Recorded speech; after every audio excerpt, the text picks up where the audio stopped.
Good morning students. आज हम class 10th की पुस्तक संचयन भाग 2 का पाठ 3 टोपी शुक्ला पढ़ने जा रहे हैं।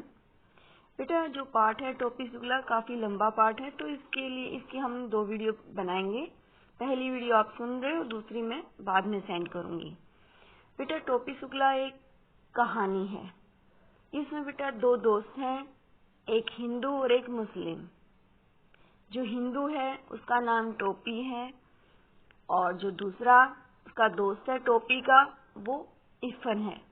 तो बेटा यहाँ पर मेन मुख्य पात्र टोपी है, लेकिन इफ़न का भी उसके जीवन में काफी जो है टोपी के साथ इफ़न का भी गहरा लगाव है। तो उसके जीवन में इफ़न का भी काफी प्रभाव रहा है, यहाँ तक कि इफ़न के परिवार का भी। यहाँ पर बेटा टोपी और इफ़न के माध्यम से समाज में धर्म और रीति रिवाजों के बारे में हमें बताया गया है कि हिंदू धर्म में क्या होता है, मुस्लिम धर्म में क्या होता है, और दोनों ही धर्मों के लोग एक दूसरे से कितना बोलना पसंद करते हैं, कितना नहीं। और साथ ही हमें यह भी शिक्षा दी है कि हमें धर्म के नाम पर, जाति के नाम पर भेदभाव नहीं करना चाहिए। ठीक है बेटा, तो आज हम पहले लेसन पढ़ेंगे। बेटा पाठ को पढ़ने से पहले आपको इसके शब्दार्थ याद होने चाहिए, ताकि जो भी वर्ड डिफिकल्ट वर्ड इसमें आता है वो आपको समझ आ जाए। टोपी शुक्ला। इफ़न के बारे में कुछ जान लेना इसलिए जरूरी है कि इफ़न टोपी का पहला दोस्त था। बेटा यहाँ पर स्टार्टिंग में ही ये बात बता दी गई है कि इफ़न एक मुस्लिम लड़का है और उसको जान लेना, उसके बारे में जान लेना बहुत जरूरी है, क्योंकि वो टोपी जो हिंदू लड़का है उसका पहला दोस्त है। यानी कि जो टोपी लड़का है उसने अपने जीवन में एक दोस्त बनाया और वो भी मुस्लिम। तो कह रहा कि इफ़न टोपी का पहला दोस्त था। इस इफ़न को टोपी ने सदा इफ़न कहा, यानी इसको इफ़न कहा। इफ़न ने इसका बुरा माना, यानी इफ़न को बुरा तो लगता था, परंतु वह इफ़न पुकारने पर बोलता रहा। यानी कि वो इफ़न कर टोपी बोलता रहता और इफ़न को बुरा तो लगता, लेकिन लेकिन वो फिर भी टोपी के साथ बातें करता रहा। इसी बोलते रहने में उसकी बड़ाई थी, यानी कि बड़पन था उसका। यह नामों का चक्कर भी अजीब होता है। उर्दू और हिंदी एक ही भाषा, हिंदवी के 2 नाम हैं। यानी कि यहाँ पर लेखक कहता है कि नामों के चक्कर बड़े अजीब हैं। हिंदवी मतलब एक हिंदी भाषा, हिंदवी मतलब हिंदी भाषा के ही 2 रूप हैं, एक उर्दू और एक हिंदी, लेकिन फिर भी इनमें कितना डिफरेंस है। परंतु आप खुद देख लीजिए कि नाम बदल जाने से कैसे कैसे घपले हो रही हैं। पता है बेटा, वही बात है, जब भी हमारे किसी जैसे डीओबी में या कहीं पहचान पत्र में या कहीं राशन कार्ड में अगर नाम बदल जाता तो सारे कामों में रुकावट पैदा हो जाती है। ठीक है बेटा, तो वही बताया कि नाम के चक्कर में बड़े बड़े घपले हो रहे हैं। नाम कृष्ण हो तो उसे अवतार कहते हैं, यानी कि हमारे हिंदुओं में क्या है कि कृष्ण को अवतार कहा जाता है। और मोहम्मद हो तो पैगंबर, यानी मुसलमान जो है अपने मोहम्मद को पैगंबर यानी कि ईश्वर का संदेश देने वाला। नामों के दोनों ही क्या है, मोहम्मद हो तो पैगंबर। यानी कि हमारे में राम यानी कि कृष्ण हो तो उसे हम अवतार कहते हैं, यानी राम को भी अवतार कहते हैं, कृष्ण को भी अवतार कहते हैं। और कहा गया है कि मोहम्मद हो तो पैगंबर, यानी कि मुस्लिम जो लोग हैं जो उनके ईश्वर हैं उनको पैगंबर यानी ईश्वर का संदेश देने वाले कहा है।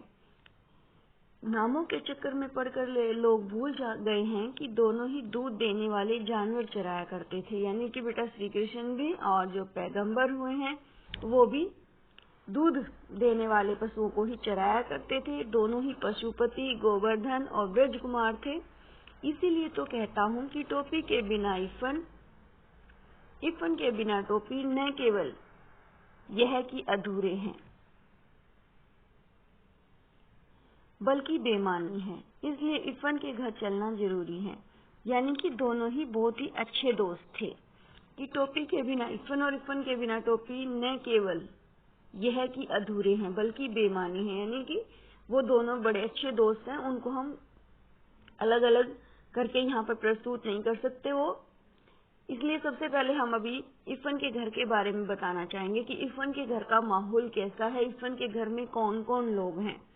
तो इरफान के घर चलना जरूरी है, यह देखना जरूरी है कि उसकी आत्मा के आंगन में कैसी हवाएं चल रही है, यानी कि उनके घर का माहौल कैसा है, और परंपराओं के पेड़ पर कैसे फल आ रहे हैं। यानी परंपरा यानी रीति रिवाज, यानी कि उसके घर में धर्म के नाम पर, जाति के नाम पर, यानी कि वहाँ के लोग कैसे रीति रिवाज अपनाते हैं।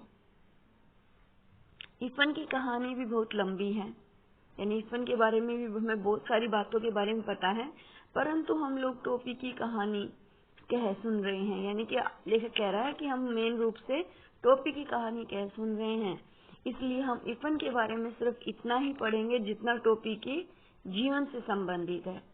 इसलिए मैं इरफान की पूरी कहानी नहीं सुनाऊंगा, बल्कि केवल उतनी ही सुनाऊंगा जितनी टोपी की कहानी के लिए जरूरी है।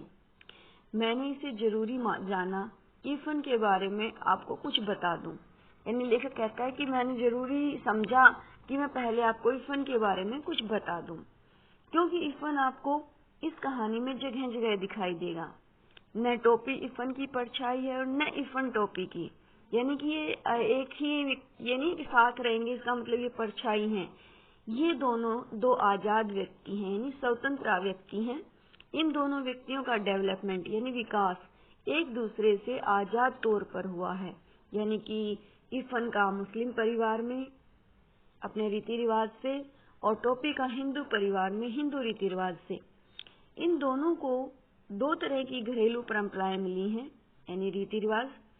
इन दोनों ने जीवन के बारे में अलग अलग सोचा, अलग अलग माहौल में रहे तो अलग अलग सोच हुई भाई। फिर भी इरफान टोपी की कहानी का एक अटूट हिस्सा है। अटूट मतलब न टूटने वाला। यह बात बहुत महत्वपूर्ण है कि इरफान टोपी की कहानी का एक अटूट हिस्सा है, यानी कि कहानी हम टोपी की कह रहे हैं कि हिंदू बच्चे की, लेकिन इरफान का इसमें अहम हिस्सा है।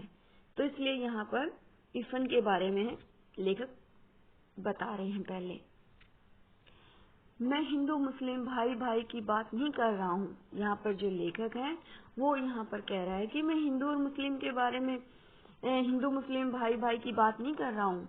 मैं यह बेवकूफ़ी क्यों करूँ, यानी कि मैं हिंदू को मुस्लिम का भाई और मुस्लिम को हिंदू का भाई कहने की बेवकूफ़ी क्यों करूँ। क्या मैं रोज अपने बड़े या छोटे भाई से यह कहता हूँ कि हम दोनों भाई भाई हैं। तो लेखक यहाँ पर कहता है कि मैं धर्म के नाम पर ये नहीं कहता कि भाई हिंदू का भाई मुस्लिम और मुस्लिम का भाई हिंदू है, यानी कि एक तरह से वो उन दोनों को भाई मानता है। वो कहता है क्या मैं अपने सगे भाइयों को कभी रोज ये कहता हूँ कि तुम मेरे भाई हो? नहीं कहता ना, क्योंकि सबको पता है मेरे भाई हैं, मुझे भी पता है मेरे भाई हैं। उसी प्रकार से हिंदू और मुस्लिम भाई भाई हैं। तो मैं यहाँ पर ऐसी कोई क्लासिफिकेशन नहीं दे रहा हूँ कि भाई हिंदू मुस्लिम का भाई है, मुस्लिम हिंदू का भाई है, वो तो है भाई।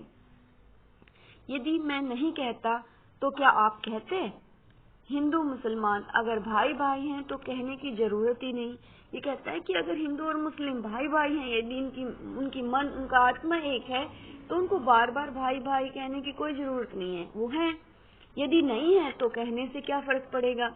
यानी कि अगर किसी व्यक्ति की आत्मा मानती है कि वो मुसलमान को अपना भाई और हिंदू को अपना भाई मानते हैं, तो कोई जरूरत है ही नहीं। अगर वो नहीं मानते तो कहने का भी कोई फर्क नहीं पड़ता। मुझे कोई चुनाव तो लड़ना ही नहीं है, यानी कि कोई ऐसा थोड़ी नहीं है कि भाई नेता लोग जिस प्रकार से एक दूसरे से भाईचारा बढ़वा करके अपनी वोट लेने के लिए लोगों को प्रोत्साहित करते हैं। मैं वो नहीं करने वाला, क्योंकि मेरे को चुनाव थोड़ी ना लड़ने हैं। यानी कि मेरी नजर में हिंदू और मुसलमान आपस में भाई भाई हैं। ये जबरदस्ती तुम पर नहीं थोप रहा कि भाई भाई भाई हैं। अगर किसी की आत्मा मानती है तो वो भाई भाई हैं, अगर नहीं मानती तो कहने का भी कोई फर्क नहीं पड़ेगा। मैं तो एक कथाकार हूँ, यानी कहानी लिखने वाला हूँ और एक कथा सुना रहा हूँ। मैं टोपी और इरफान की बात कर रहा हूँ। ये इस कहानी के दो चरित्र हैं, यानी दो पात्र हैं। एक का नाम बलभद्र नारायण शुक्ला है और दूसरे का नाम सैयद जरगाम मुर्तुजा। एक को टोपी कहा गया है और दूसरे को इरफान। यहाँ पर बेटा देखो, बलभद्र नारायण शुक्ला जो है उनको यहाँ पर टोपी कहा गया है और सैयद जरगाम मुर्तजा को इरफान कहा गया है क्योंकि ये मुस्लिम है। इरफान के दादा और परदादा बहुत प्रसिद्ध मौलवी थे। यानी यहाँ पर हम पहले इरफान के परिवार के बारे में जान रहे हैं। इरफान के जो दादा हैं और परदादा थे वो प्रसिद्ध मौलवी थे। यानी मौलवी कौन होते हैं बेटा? धर्म के आचार्य, यानी इस्लाम धर्म के आचार्य।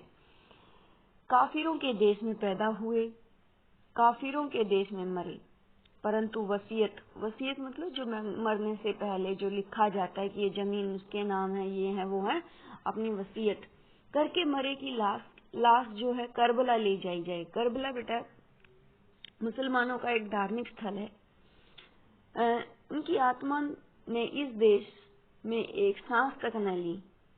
उस खानदान में जो पहला हिंदुस्तानी बच्चा पैदा हुआ वह बढ़कर इरफान का बाप हुआ।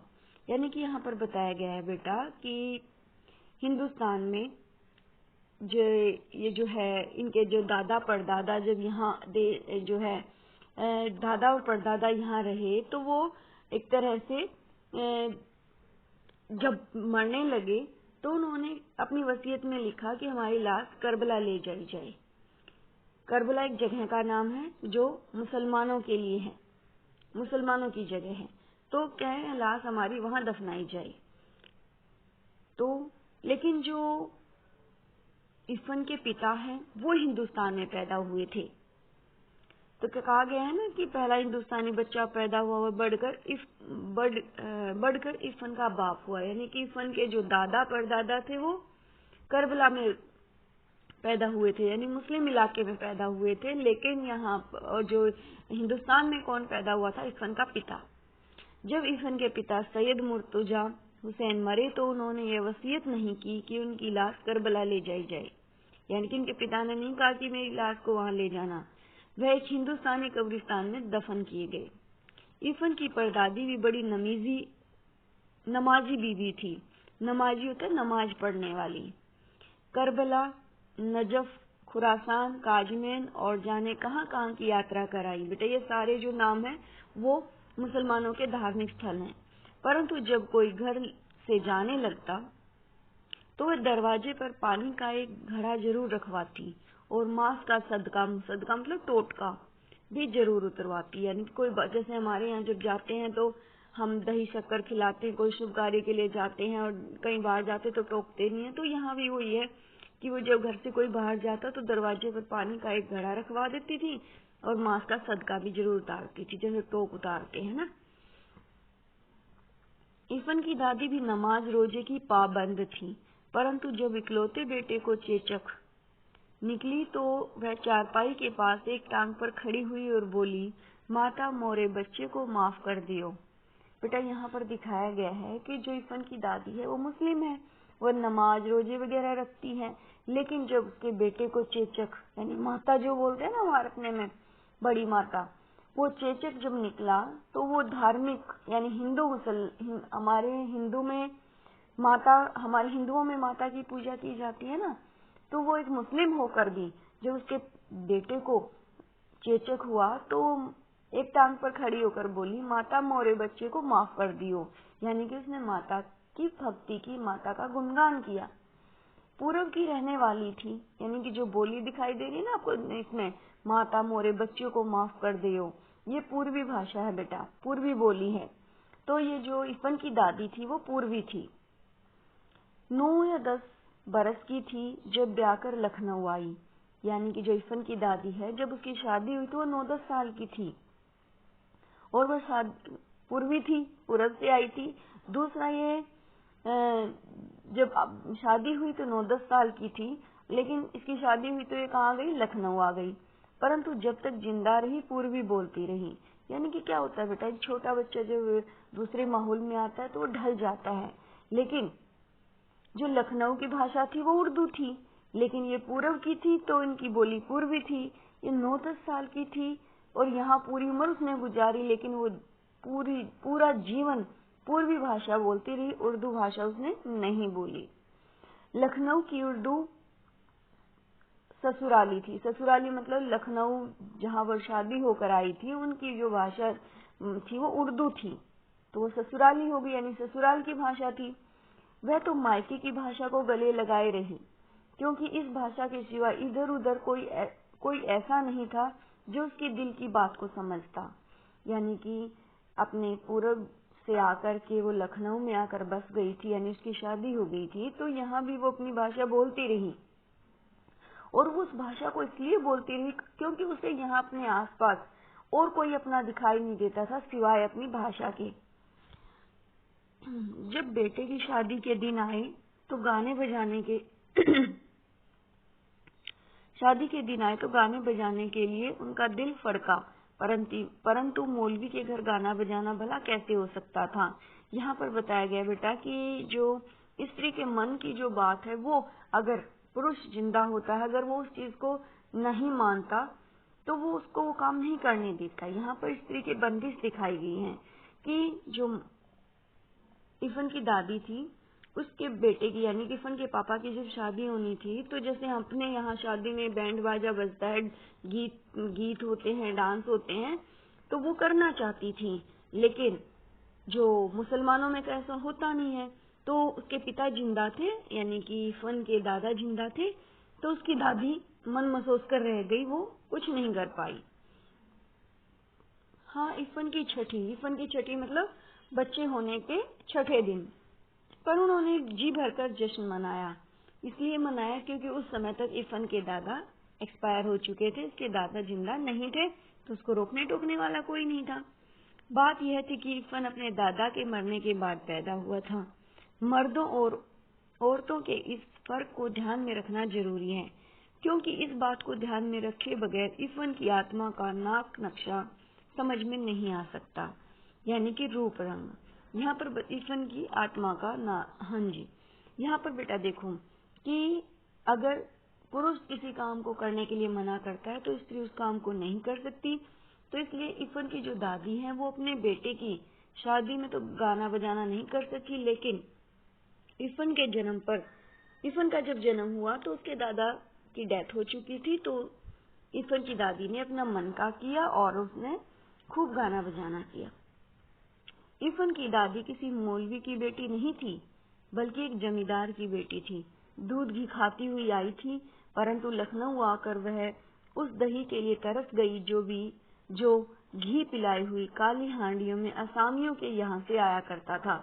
बेटा आप देखते होगे पहले, काफी समय पहले, अभी तो शायद किसी के घर में नहीं होगा, कि मिट्टी के मटके, एक हांडी सी होती है, थोड़ी सी मटका अलग होता है, जो जिसमें दूध बिलोते हैं, वो रई लगा करके, कढ़ावनी बिलोवनी बोलते हैं जिसको।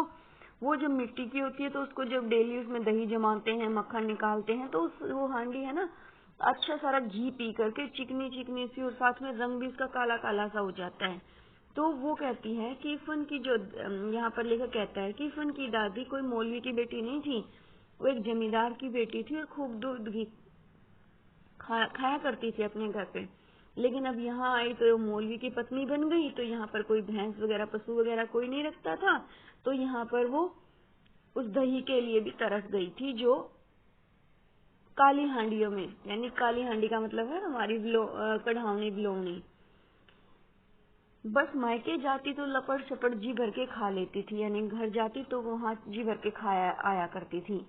लखनऊ आते ही उन्हें फिर मौलवीन बन जाना पड़ता, यानी कि एक तरह से फिर मौलवी जैसा एक रुतबा रखना पड़ता। अपने मियाँ से उन्हें, मियाँ मतलब पति से उन्हें यही तो एक शिकायत थी कि वक्त देखे न मौका, बस मौलवी ही बने रहती, यानी कि हमेशा रोब बना रहता था उनका। ससुराल में उनकी आत्मा सदा बेचैन रही। जब मरने लगी तो बेटे ने पूछा कि लाश करबला जाएगी या नजफ, यानी कि जो इफन की दादी जब मरने लगी तो इफन के पापा ने उससे पूछा कि जैसे कि उसके दादा और परदादा ने कहा था ना कि भाई हमारे शरीर को करबला दफनाया जाए, तो इफन के पिता भी इफन की दादी से पूछने लगे कि आपकी लाश को करबला ले जाया जाए नजफ।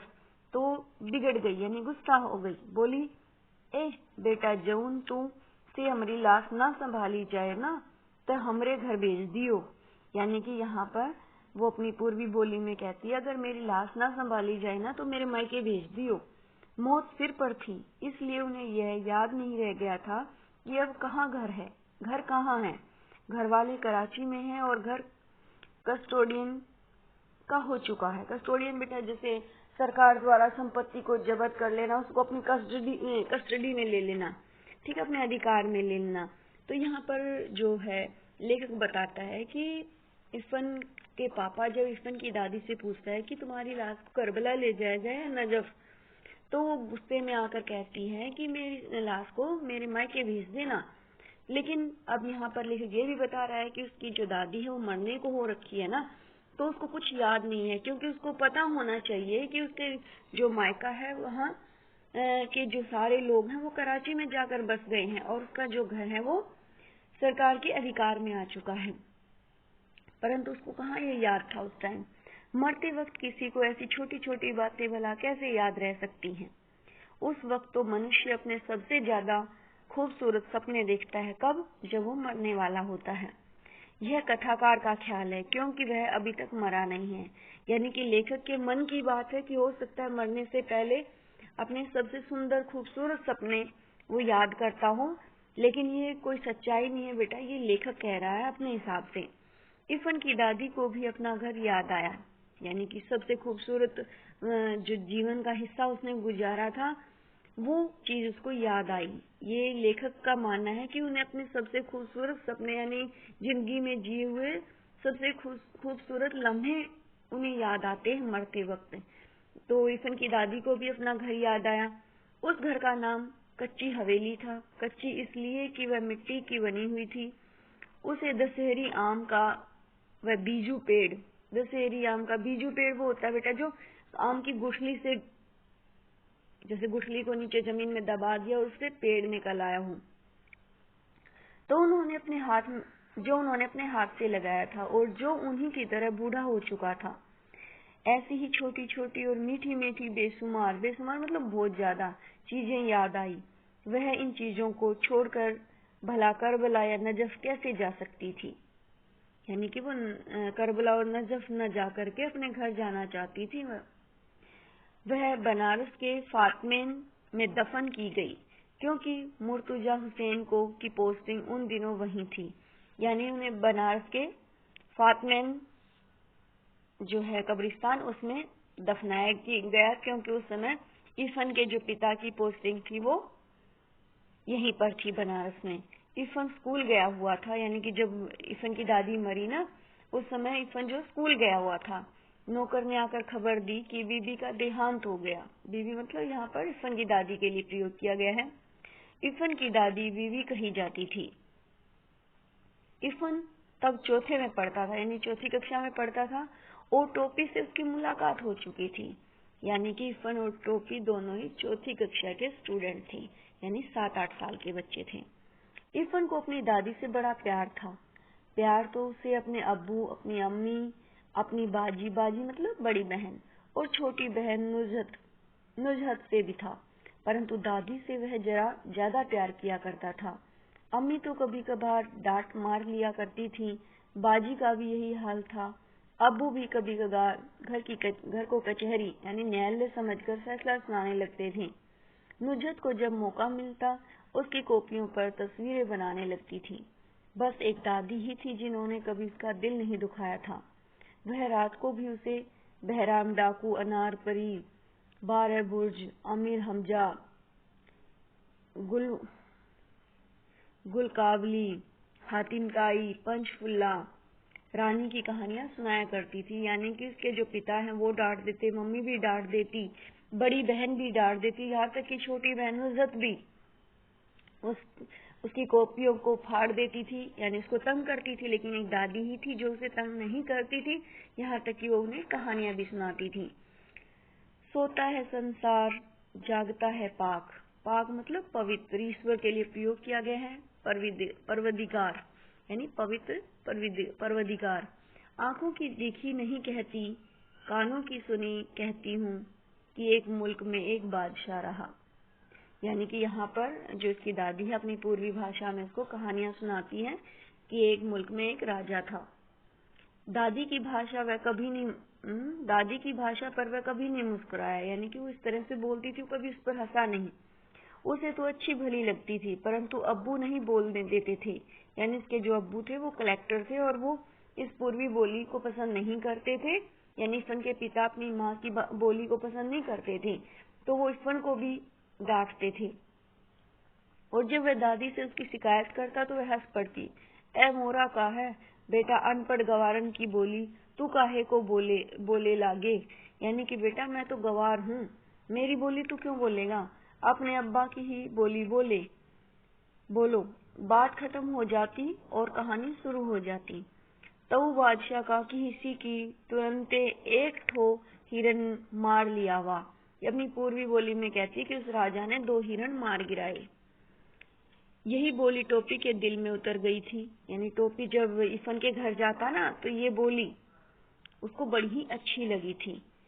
ये अच्छी पता है क्यों लगी थी? क्योंकि इरफान की दादी और टोपी की माँ दोनों ही पूर्वी बोली बोलती थी, तो टोपी को भी ये बोली अच्छी लगती थी। इरफान की दादी अपनी माँ की पार्टी की दिखाई दी। अब यानी कि यहाँ पर टोपी को इरफान की जो दादी है वो अपनी माँ की पार्टी की दिखाई दी, अर्थात उसकी माँ और इरफान की दादी दोनों ही पूर्वी बोली बोलती थी। अपनी दादी से तो उसे नफरत थी। यानी किसको? टोपी को अपनी दादी से तो नफरत थी।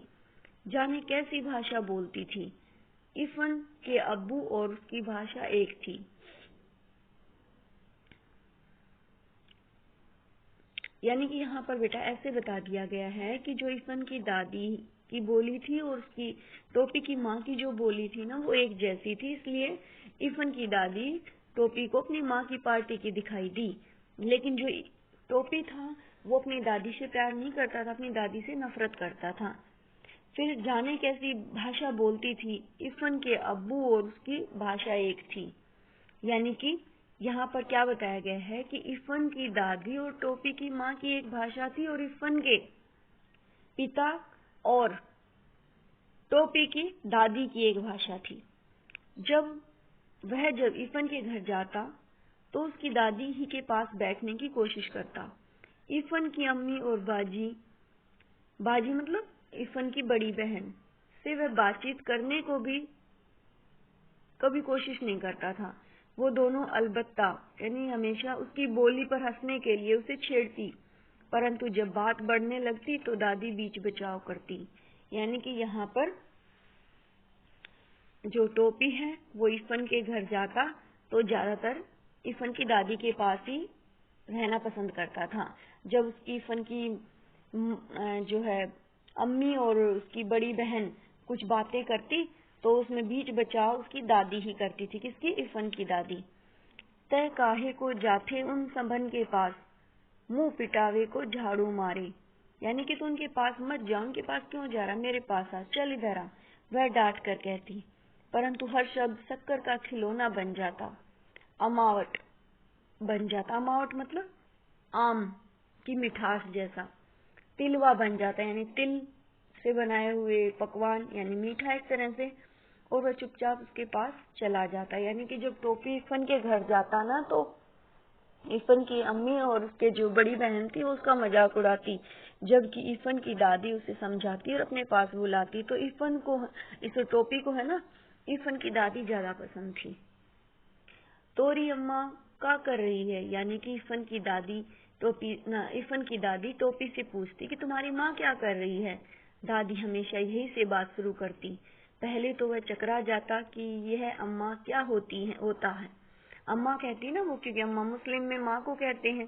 फिर वह समझ गया कि माता जी को कहते हैं। यह शब्द उसे अच्छा लगा, अम्मा। वह इस शब्द को गुड़ की डली की तरह चुभलता रहा, अम्मा, अब्बू, बाजी। फिर एक दिन गजब हो गया। डॉक्टर भृगु नारायण शुक्ला, ये इसके टोपी के पिता हैं, नीले तेल वाले के घर में भी 20वीं सदी प्रवेश कर चुकी थी। यानी कि खाना मेज कुर्सी पर होता था। लगती तो थालियां ही थी परंतु चौके पर नहीं। चौके मतलब चूल्हे के पास, जो क्या होता है हमारे अपने हिंदुओं में, क्या हम चूल्हे के पास बैठ करके जब मम्मी रोटी बना रही होती है तो वहीं बैठ के खा लेते हैं, नीचे जमीन पे या कुछ भी नीचे भी बैठ के हम खा लेते चूल्हे के पास। तो यहाँ पर कह रहे कि 20वीं सदी प्रवेश कर गया था टोपी का परिवार भी। टोपी के पिता का नाम था डॉक्टर भृगु नारायण शुक्ला। तो बेटा यहाँ पर बताया गया है कि 20वीं सदी में प्रवेश कर गया था, स्टैंडर्ड में आ गए थे और वो डाइनिंग टेबल पर बैठकर खाना खा रहे थे। उस दिन ऐसा हुआ कि बैंगन का भुर्ता उसे जरा ज्यादा अच्छा लगा। किसको? टोपी को। रामदुलारी, रामदुलारी कौन है? टोपी की माँ, खाना परोस रही थी। टोपी ने कहा, अम्मी जरा बैंगन का भुर्ता। अब अम्मी कहा, जबकि वो उसकी माँ कहता था उसको, वो अम्मी उसने कहा तो क्या हो गया, सबके एकदम से कान खड़े हुए। अम्मी, मेज पर जितने हाथ थे रुक गई, जितनी आंखें थी वो टोपी के चेहरे पर जम गई, यानी सब उसको देखने लगे। अम्मी, यह सब इस घर में कैसे आया?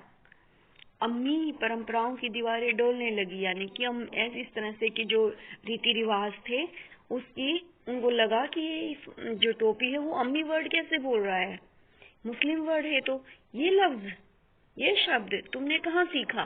सुभद्रा देवी ने सवाल किया। अब बेटा, ये सुभद्रा देवी यहाँ पर कौन है? टोपी की दादी, जो इरफान के पिता की तरह बोलती थी। इरफान की दादी और टोपी की माँ पूर्वी बोलती थी।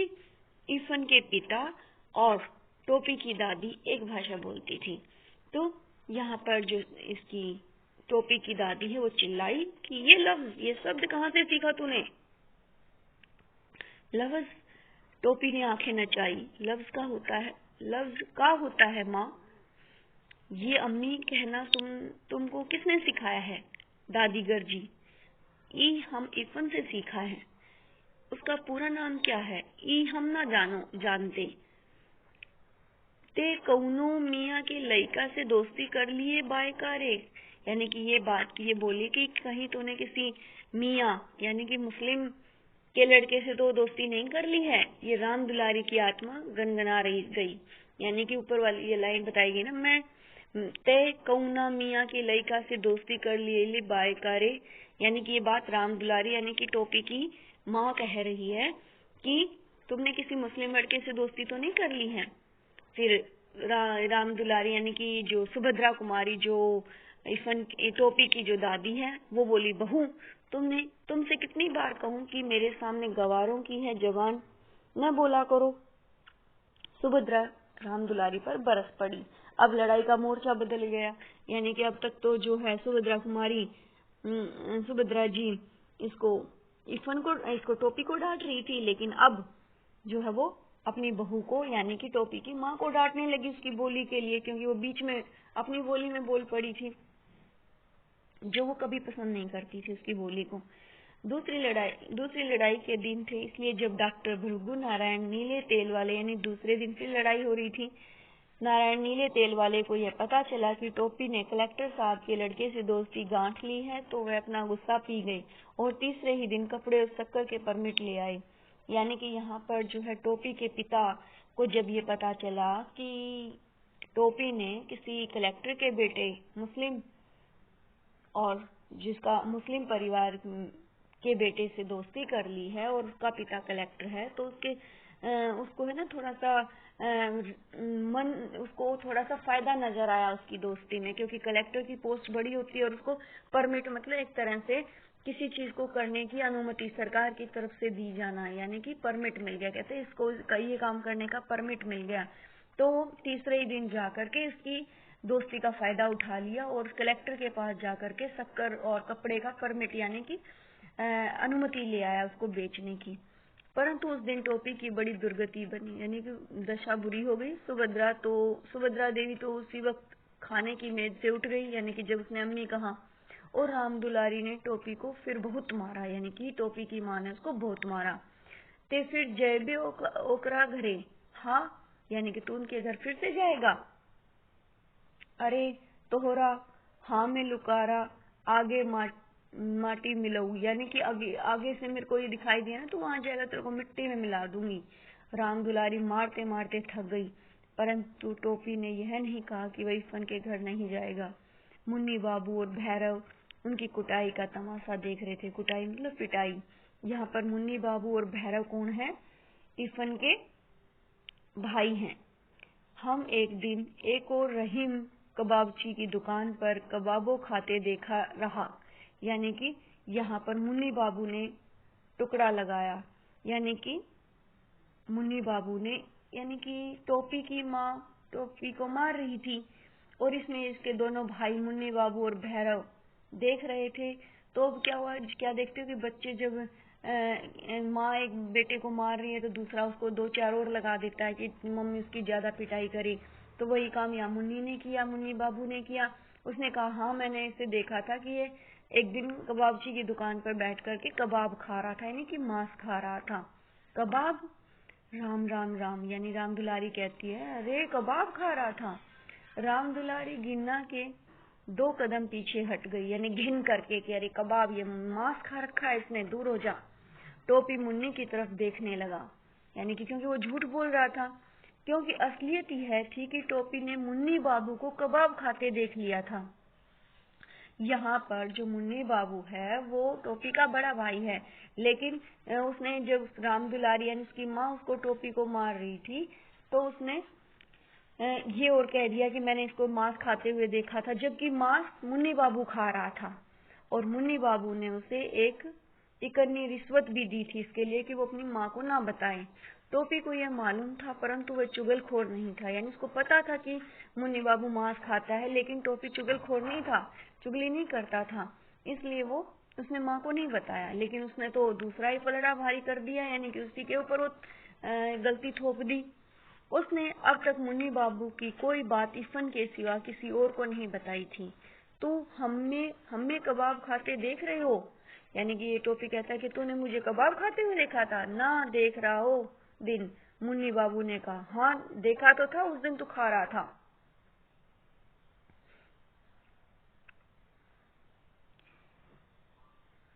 तो यह बेटा आज हम इतना ही पढ़ेंगे।